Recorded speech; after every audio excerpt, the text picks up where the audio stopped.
El análisis político, la entrevista de la semana, la información contada de manera diferente en Hora de Cambio. Desde estos momentos nos conectamos con el Perú en Hora de Cambio. Si quieres estar bien informado, quédate en Hora de Cambio. Imparcialidad, objetividad al momento de darte las noticias con Hora de Cambio. Bienvenidos.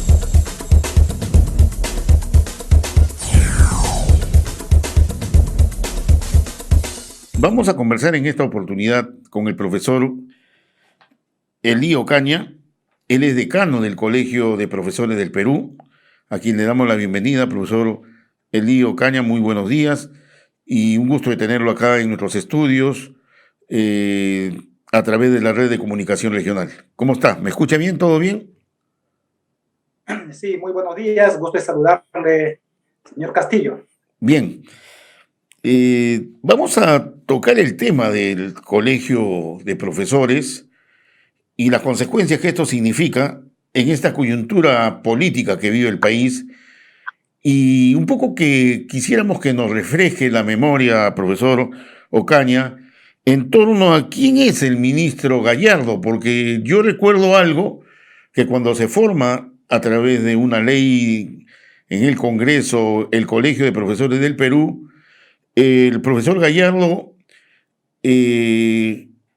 señaló, irrumpió como una representación de decano del Colegio de Abogados, inclusive del Colegio de Profesores, inclusive se fueron a un tema ya judicial, o estoy equivocado. ¿Nos puede un poco reflejar la memoria?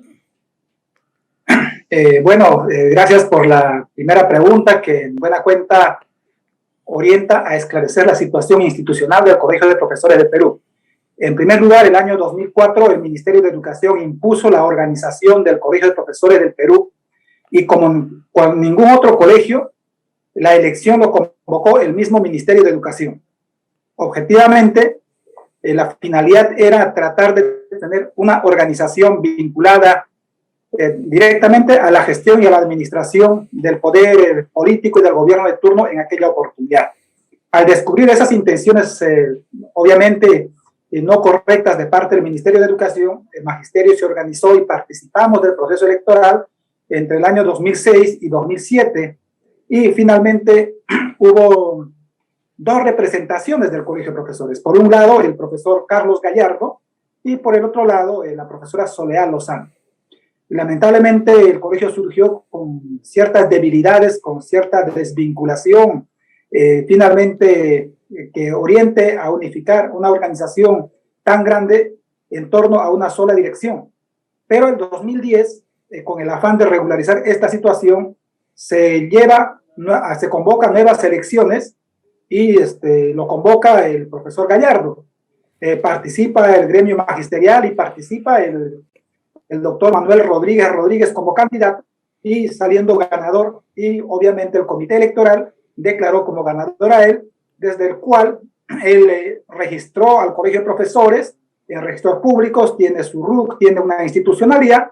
Sin embargo, el sector que perdió vinculado al actual ministro de Educación nunca reconoció ese triunfo en las urnas al profesor Manuel Rodríguez, de tal manera que presentaron una denuncia al 29 juzgado civil, hecho que ha continuado por largos años en un juicio de esclarecimiento, de tal manera que ya con una casación actualmente, la Corte Suprema ha determinado que la inscripción, la institucionalidad que representó el profesor Manuel Rodríguez en su oportunidad es correcta. De tal modo que hay un tracto sucesorio desde aquella oportunidad hasta hoy, y continuamos institucionalmente trabajando y fortaleciendo el Colegio de Profesores, y estamos trabajando en eso.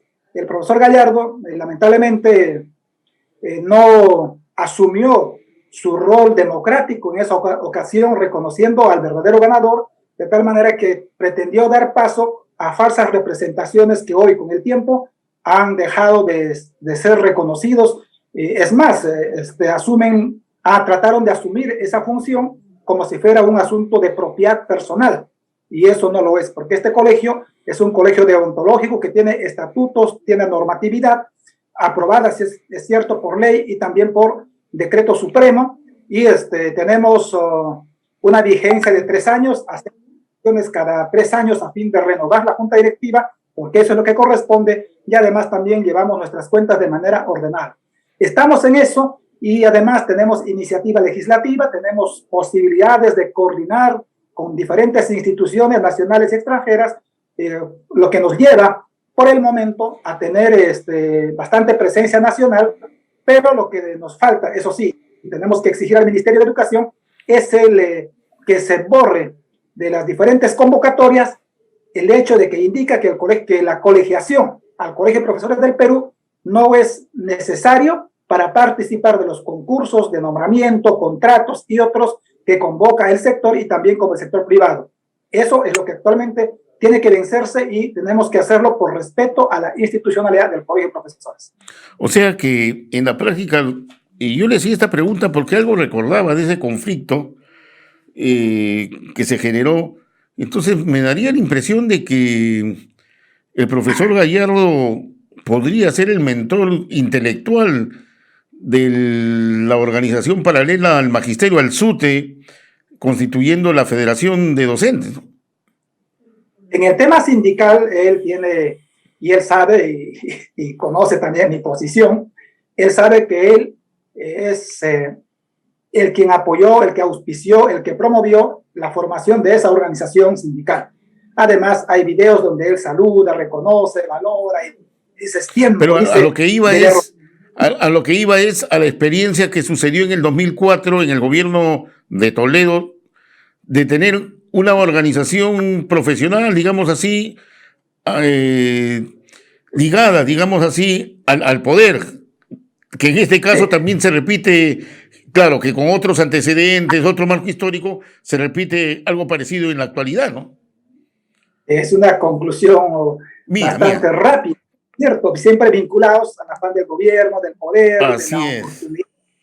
Ciertos espacios de aquel falso poder, ¿no? Del falso Pero en poder. buena cuenta, los procesos democráticos, Bueno, ¿no? sería bueno esto porque lamentablemente nuestros colegas periodistas parece que no han investigado mucho y no saben quién es el profesor Gallardo, pues, ¿no? Ahora ya con usted nos da unas luces de este paso que tuvo por el Colegio de Profesores del Perú y que al final de cuentas, pues, le hizo mucho daño al magisterio esta división, y quiero entender de que su elección de decano, en el caso del profesor Elío Caña, digamos así, ya está oleado y sacramentado.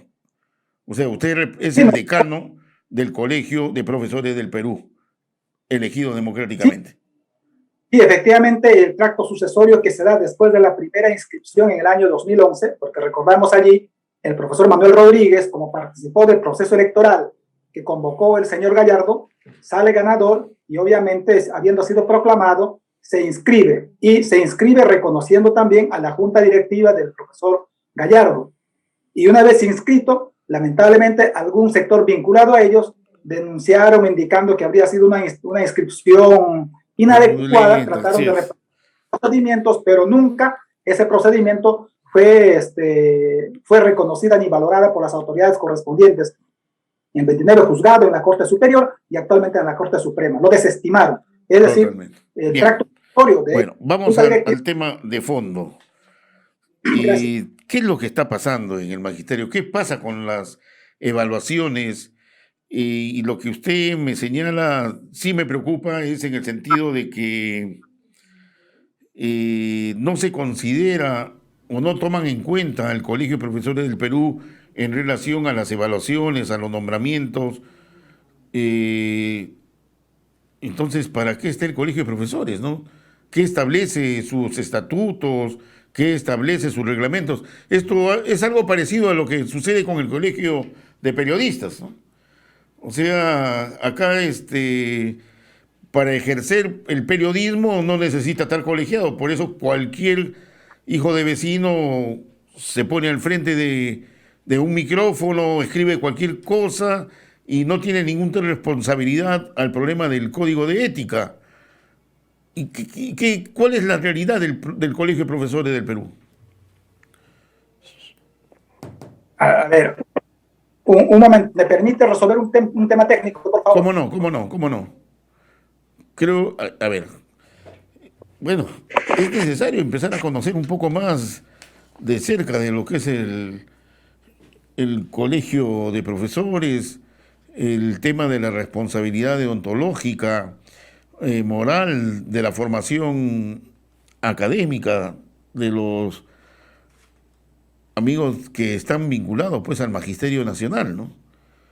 Y también en cuanto a la representación debería tener de repente mayor peso social, institucional. Estamos ya nuevamente retomando la comunicación con el profesor Elio Caña, decano del Colegio de Profesores del Perú. Sí, le preguntaba.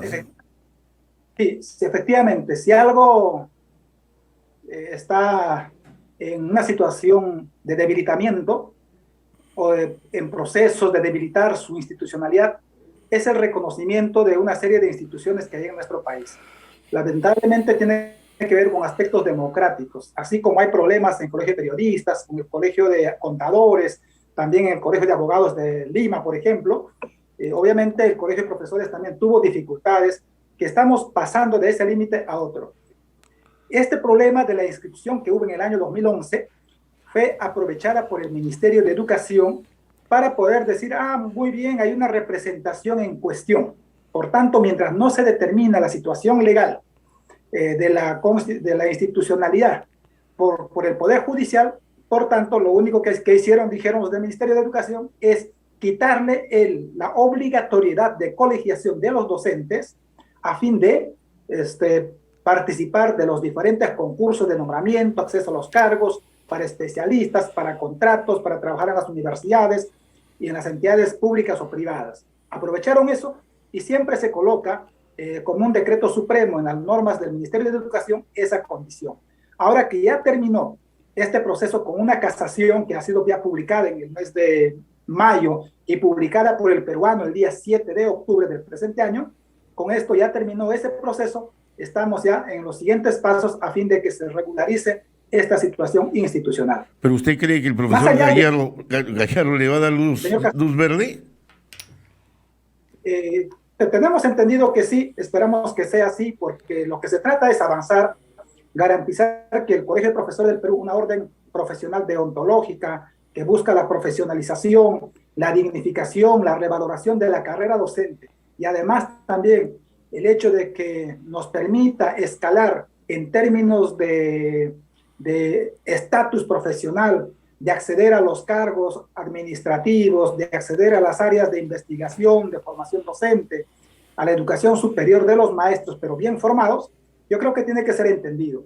Nosotros comprendemos, señor Castillo, que la meritocracia es importantísimo y tiene que ver con la formación académica, tiene que ver con el compromiso ético y moral de los docentes a fin de justamente ejercer la profesión docente con mucha responsabilidad, con mucho compromiso.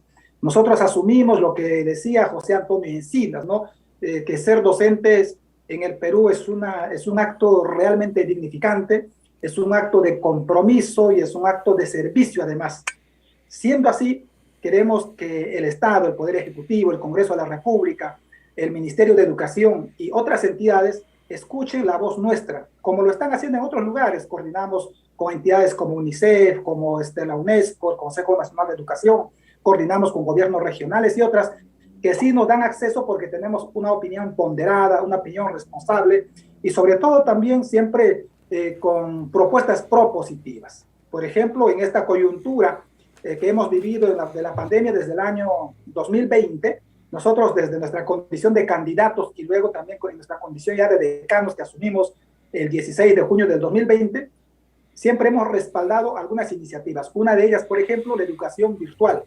El otro tema era la necesidad de acompañar a los docentes en su salud social, emocional, en tiempos de pandemia, pero también desarrollar actividades para los estudiantes, para los padres de familia, con lo que significa un soporte socioemocional para atender mejor a nuestros estudiantes, porque la buena docencia no va solamente por el lado profesional, sino también va por el otro lado social. Es decir, una buena docencia se puede ejercer también cuando hay las condiciones sociales que permitan que tu ejercicio docente se haga en buenas condiciones, con decoro, en coordinación adecuada con los padres de familia, construyendo liderazgos, capacidades de coordinación, de conversación, que en otras palabras, como los colombianos indican, el tema de la vinculación del docente con la familia y con la comunidad, a fin de que el aprendizaje de nuestros niños tengan resultados esperados, porque esa vinculación significa entendimiento, una simbiosis psicológica, social, emocional entre el docente y el educando, que no solamente se da en la educación básica, también se da en la educación superior y en otros contextos. Entonces, ese rol que tiene el Colegio de Profesores tiene que ser valorada. Y además también nuestra propuesta de iniciativas legislativas, que hemos propuesto, por ejemplo, un proyecto de educación digital y conectividad, que estamos buscando espacios y medios para explicar a los poderes del Estado, a las autoridades, inclusive al mismo ministro de Educación Gallardo, quien ya tiene el oficio remitido por Palacio de Gobierno para que nos escuche nuestra propuesta. Pero muy bien, estamos allí comentando muchos temas, ¿no?, en este espacio. A ver, sobre el tema de la evaluación que ha habido hace poco y que prácticamente ha sido ya desechada por las denuncias que han habido, que las respuestas fueron pues prácticamente repartidas a nivel nacional y prácticamente se vició este proceso.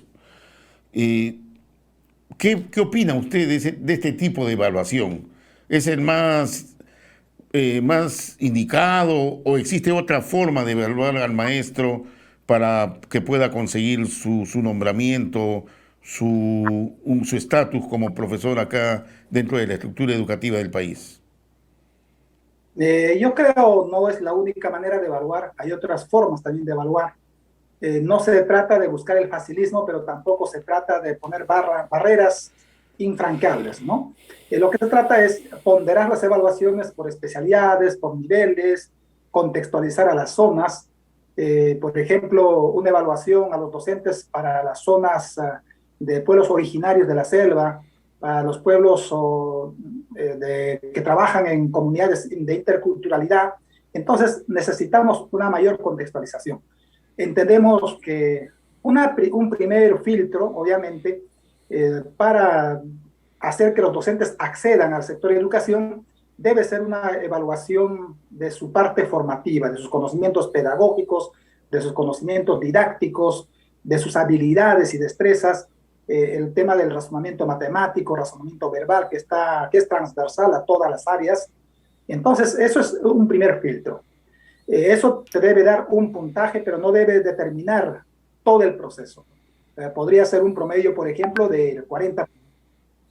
Luego de eso debemos pensar en lo que es la evaluación de la formación o la evaluación de la experiencia. Hay docentes que han trabajado 5 años, 10 años, 15 años, 20 años en su condición de contratado, y entonces tienen ellos una experiencia, un conocimiento, tienen buenas prácticas. Entonces debe incorporarse lo que es la evaluación del desempeño. Y esa evaluación del desempeño podría ser un promedio del 30%, y con eso estaríamos por los 70%, y otros 30% podría estar vinculado a lo que es la práctica docente, es decir, desarrollar actividades directas en la escuela, que a veces es también muy relativo en ese caso, ¿no? Es decir, desarrollar una sesión de clase, el aspecto de la planificación, y luego una entrevista de sus funciones en el contexto donde trabaja. Eso tendría que estar juntamente con el tema de la formación. O sea que la evaluación que se da actualmente, de repente muy genérica, demasiado genérica. Actualmente es muy genérica, y le dan mucho peso al tema del primer filtro, esto del conocimiento, ¿no? Y entonces, eso no ayuda a que se haga una muy buena selección. Podemos tener docentes, sí, con mucho conocimiento en el área pedagógica, pero cuando vayan al tema práctico, a las labores, a las aulas, no saben cómo llegar. Claro, no sabe cómo llegar, y ese tema también es importante verificarla. Sin embargo, la educación no solamente es el aula, la educación también es otros procesos. Entonces, tendríamos que buscar procesos, mecanismos para que el mismo sistema ubique a los docentes de acuerdo a sus habilidades y capacidades en el lugar que le corresponde. Por ejemplo, hay docentes que son muy buenos para formar formadores, pero hay docentes que son muy buenos para estar directamente en aula. Entonces, porque ambas cosas necesitamos, en el país lo necesitamos. Pero ¿qué ocurre? En las universidades muchas veces hay docentes que nunca pisaron aula, pero son formadores, y al no haber estado en aula, no sienten, no entienden lo que realmente significa estar en las comunidades alejadas, lo que significa estar en una escuela masónica, andina, o en las escuelas de zonas populares de una ciudad donde es lo que más necesitan los niños. Y entonces eso hace de que la formación de sus alumnos, de ese docente que no tiene el expertise para ser formador, genere también dificultades. Entonces allí hay que hacer una nueva mirada en lo que es la formación docente inicial, y eso lo llamamos nosotros la reforma de la formación inicial de los educadores del país, y que debe estar acompañado con una mirada a largo plazo, y esa mirada a largo plazo está orientada un poco por el proyecto educativo nacional que aprobó el Consejo Nacional de Educación, pero también las políticas de Estado, ¿no? Al Perú al 2030 o el Perú también al 2050, ¿no? Como plantea ese plan, por ejemplo, ¿no? Entonces, todas esas cosas nos deben ayudar a hacer políticas de largo plazo, porque las políticas inmediatistas generan dudas. El ministro de Educación, por ejemplo, semanas previas a la evaluación, ¿qué decía? Que él preferiría un nombramiento por tiempo de servicio. Y entonces, ¿qué generó? Generó mucha preocupación en los profesores, y si tenía que hacer eso el señor ministro, lo que tenía que haber hecho es, por ejemplo, plantear una iniciativa legislativa al Congreso de la República para modificar la ley de carrera pública, porque hasta el momento la ley de carrera lo que indica es que el acceso a la carrera es por nombramiento. Quiero decir que el contratado no hace carrera por más que trabaje 10, 15, 20 años. Y eso mismo es realmente denigrante para la formación profesional, porque te tienes que hacer carrera recién en tu condición de nombrado. Y ¿Cuántos nombrados habrá actualmente, profesor? ¿Y cuántos contratados habrá a nivel nacional? Un estimado. Un estimado, tenemos un promedio de 250,000 docentes nombrados y un promedio de 200,000 maestros o 150,000 maestros contratados. Eso es el promedio, porque en general tenemos casi 400,000 docentes a nivel nacional. Y eso de los 400,000, 250,000 son los nombrados y otros 170,000 son contratados, pero no son contratados en plazas orgánicas de marzo a diciembre, por ejemplo. Hay contratos esporádicos que duran 3 meses, ahora, 5 meses, plazas de licencia o en las plazas de directores de instituciones educativas, ¿no? Ahora, ¿usted cree de que este mecanismo, en cierta medida informal, digamos así, que tiene la labor del profesor en nuestro país, teniendo tantos maestros contratados que están esperando pues de que lo vuelvan a contratar, porque ese es el tema, no es que tengan un contrato permanente, sino que tienen que esperar que se contrate cada vez que se inicia el año académico?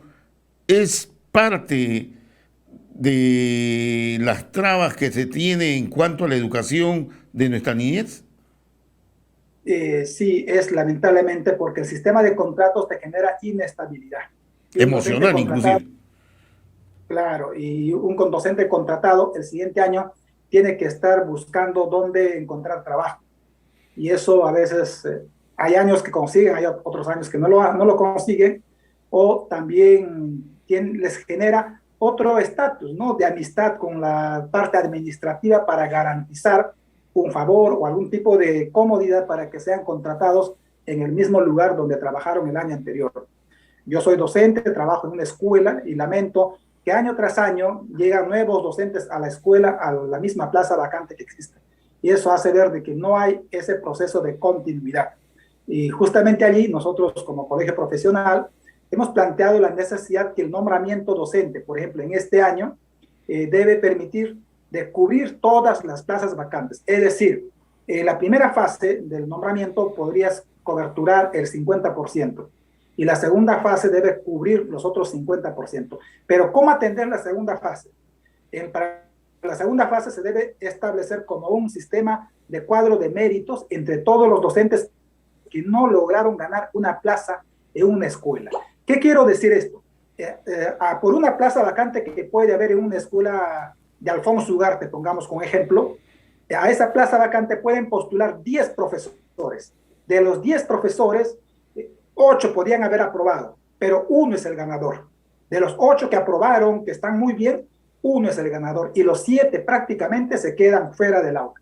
Entonces la idea sería que esos 7 y más los otros que no ganaron la plaza, pero sí aprobaron en los otros colegios, se organice un cuadro de méritos.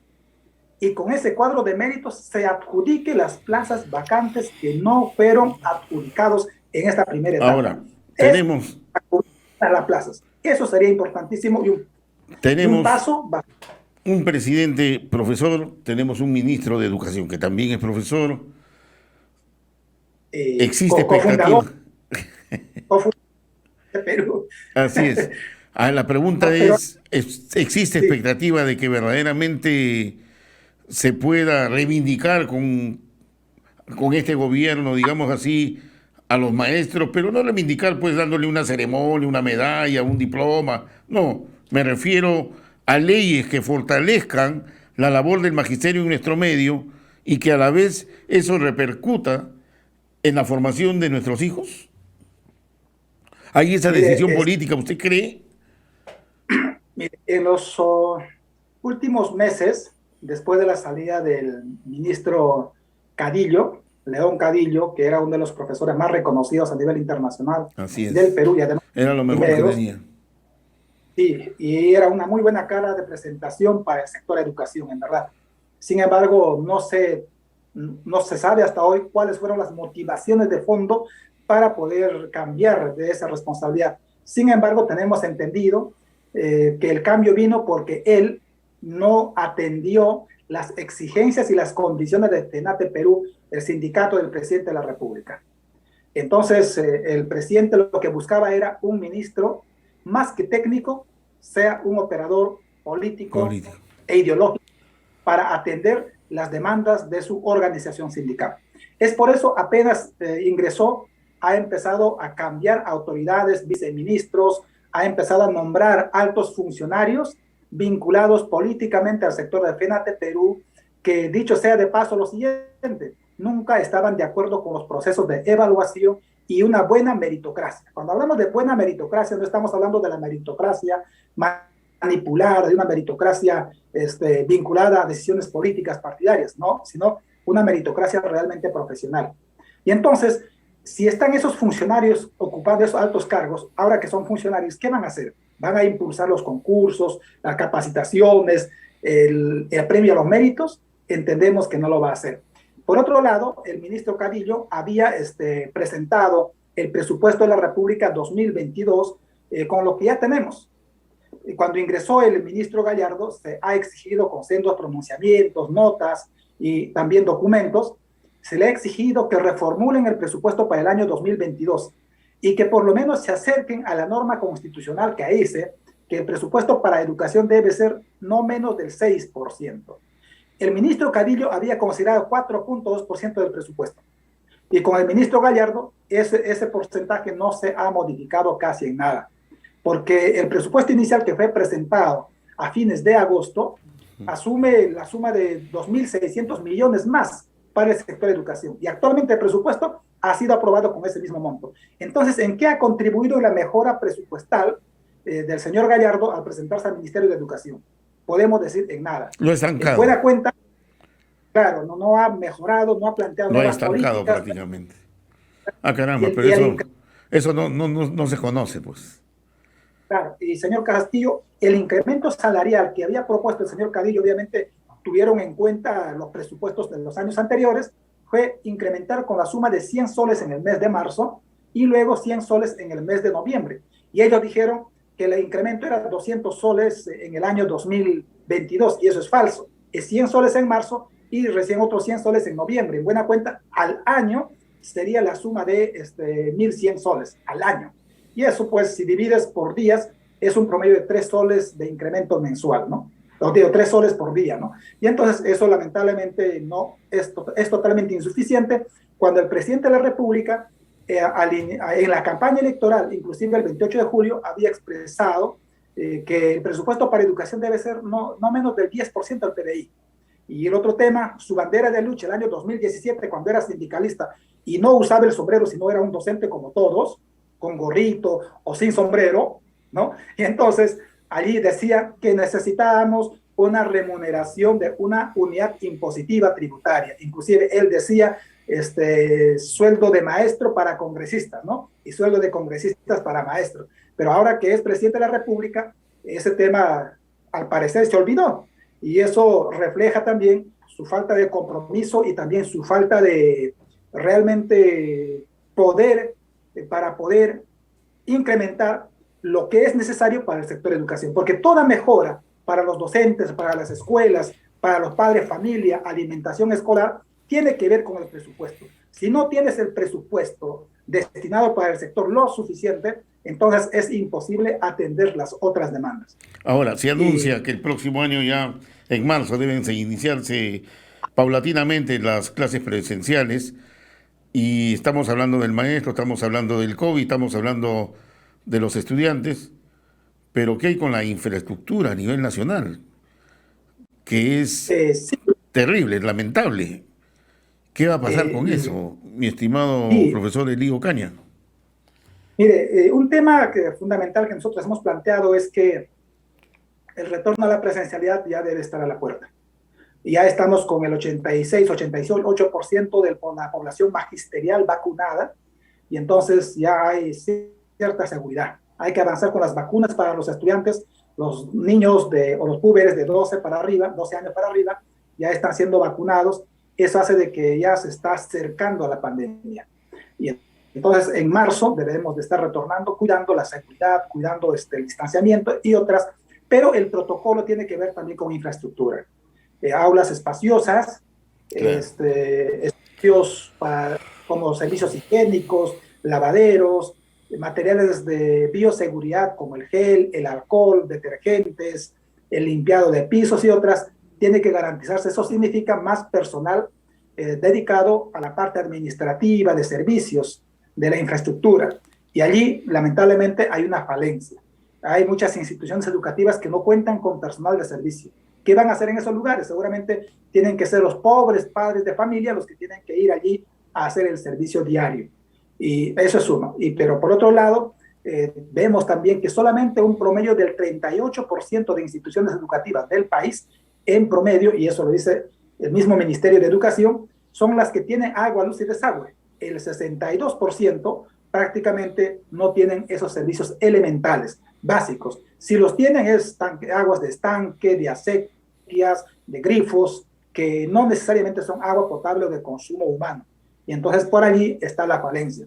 Y por otro lado también, según ya el ministro Alfaro nos decía en 2017, que requeríamos un promedio de 96.000 millones de soles para poder cerrar la brecha de infraestructura. Y el ministro Cadillo había dicho en algún momento que en realidad ese monto era bastante corto. Él hablaba de un promedio de 400.000 millones, o sea que casi 4 veces más. ¿Por qué? Porque hoy hay que entender que la infraestructura educativa no solamente son los ambientes físicos, señor Castillo, tiene que ver también con equipamiento, tiene que ver con talleres, tiene que ver con centros de esparcimiento, además también tiene que ver con acompañamiento con otros profesionales. A mí me preguntan, y incluso padres de familia me dicen, profesor, ¿podrá tener nuestra escuelita un psicólogo? ¿Podrá tener nuestra escuelita un asistente social? ¿Por qué? Porque el retorno a la presencialidad justamente trata y tiene que enfrentar esos problemas de salud mental. Va a haber problemas ahí, a ese nivel va a haber problemas, claro. Claro, ¿estaremos en esa capacidad? La verdad que no estamos en esa capacidad. Pocas escuelas del país tienen psicólogos y si los hay, realmente están con remuneraciones precarias que el profesional psicólogo tiene que abandonar porque sencillamente esa remuneración no va con la demanda profesional, con la demanda económica que tiene ese profesional. Estamos en esas condiciones y además también necesitamos materiales educativos. La educación híbrida significa que tenemos que seguir lidiando entre lo que es la educación presencial en el aula y también la atención a los estudiantes que voluntariamente puedan no ir al aula por seguridad. Finalmente, profesor Elío Ocaña, ¿y cuál ha sido la experiencia de la descentralización a nivel de los gobiernos regionales en haber asumido cierta responsabilidad con el tema educativo en el país? En realidad en nuestro país el tema de la descentralización no es efectiva. Tendría que ser descentralización cuando hay políticas de decisión en las mismas regiones, cuando hay gestión del presupuesto, cuando hay determinación de políticas curriculares, de formación docente en su región. En nuestro país hay solamente un proceso de desconcentración. De tal manera, para la creación de una plaza en alguna escuela del interior del país, pasa todavía por la autorización del presupuesto que lo tiene que hacer Economía y Finanzas. Es decir, el Ministerio de Educación no está en la capacidad siquiera de gestionar su propio presupuesto para, como el tema de la creación de nuevas plazas. Y entonces, todo eso hace de que la descentralización es muchas veces un saludo a la bandera, y es más también, la tenemos que lamentar, hay muchos gobiernos regionales que tienen una gobernanza bastante mediocre, bastante improvisada, que no tienen la capacidad de hacer. Y no le dan importancia al sector de educación. No se le da importancia. El gobierno regional prefiere hacer un puente porque ahí van a colocar una placa, pero no están en las condiciones de hacer cursos de capacitación, de hacer proyectos educativos regionales que entren en vigencia, que elaboren materiales educativos de acuerdo a su contexto, que reformulen sus políticas curriculares de la zona y hagan una contextualización realmente vinculado con una visión de la región. Entonces, en esas condiciones, la regionalización aún tiene debilidades. Es un importante paso, sí, pero tiene debilidades. Y mientras no tengan poder de decisión en temas fundamentales como gestión de presupuesto, decisiones para construcción de colegios, el tema de, por ejemplo, instalar colegios pilotos para promover la formación de talleres en educación secundaria, entonces esto va a seguir teniendo muchas debilidades. Finalmente, para terminar, uno de los sectores más golpeados también ha sido los maestros que laboran en los centros educativos privados. Posiblemente, no se sabe todavía cifras, pero me imagino que va a ser considerable el nivel de desocupación que se va a dar en ese sector, ¿no? De los colegios privados. Se habla que el año pasado de este año, habrían migrado un promedio de 300.000 alumnos del sector privado al sector público. La idea, en teoría, está que esos alumnos retornarán a la privada cuando haya presencialidad. Pero tampoco eso es tan cierto. ¿Por qué? Porque hay familias que están económicamente debilitadas y van a preferir que se queden en la escuela pública, sus hijos. Y por otro lado, ocurre que los docentes del sector privado, que también son un promedio de 170.000 o 180.000 docentes a nivel nacional, lamentablemente no hacen carrera, no hacen ascenso. Tienen contratos temporales y con sobrecarga horaria, y eso también hace de que ese docente, si bien es cierto, hace un especial sacrificio, pero no tiene, podemos decir, un futuro asegurado, porque tiene un ingreso durante el trabajo, pero no tiene CTS, no tiene seguridad social y otros beneficios que debe tener un docente nombrado. Entonces allí hay debilidades. Y también las escuelas privadas, muchas de ellas tienen condiciones precarias de infraestructura, funcionan en cocheras, en segundos pisos. Así es. Y algo que la última pregunta, me gana la hora, pero sí me interesa. He visto que una de las banderas que levanta el Magisterio Nacional es indemnización sin judicialización.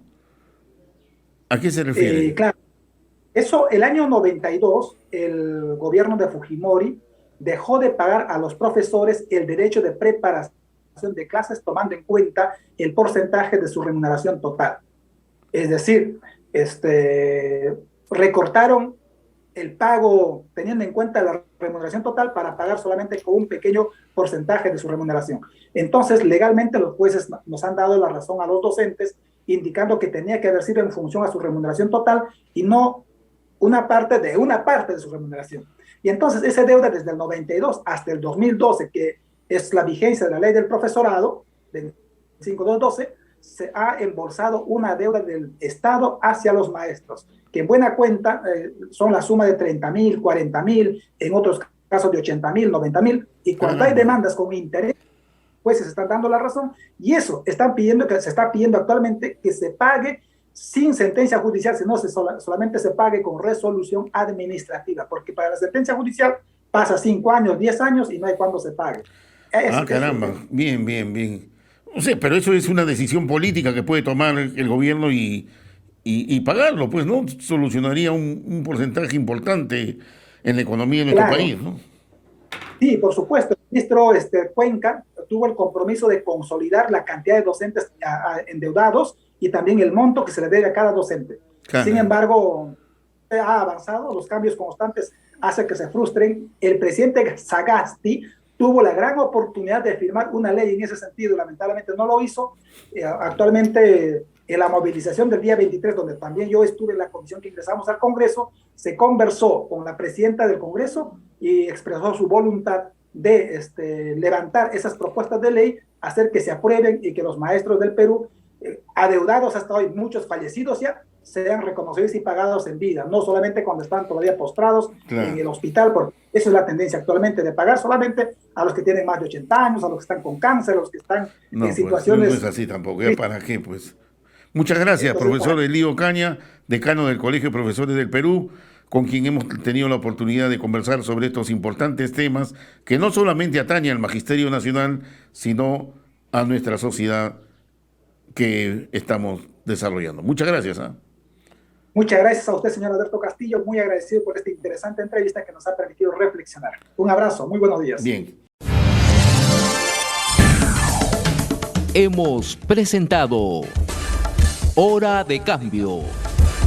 Nos volveremos a encontrar el próximo sábado, a esta misma hora y por la misma frecuencia. Nuestro equipo de producción ya está trabajando recopilando información para un nuevo encuentro en Hora de Cambio.